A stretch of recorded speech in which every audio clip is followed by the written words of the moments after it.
All right, so today we're going to talk about changing your front caster.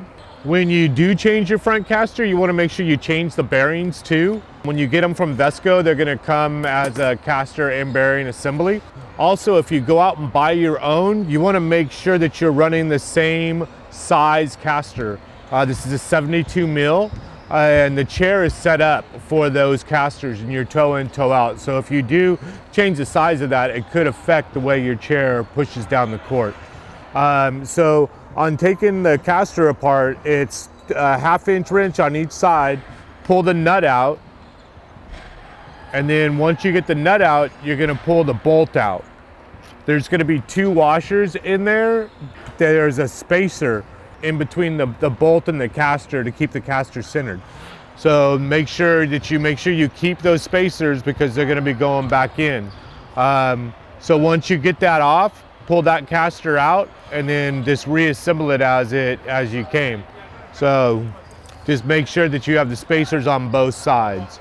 If you do get to a point where your caster's good and you have to change the bearings do just pop out with a simple screwdriver and just twist up on them, just like we did right here, and the bearings will pop out and just push your new bearings in.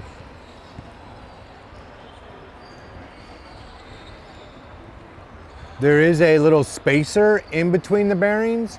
It's nice to have that in there, just so when you do tighten down everything down, that it doesn't crush the bearings, that helps the bearings seat properly.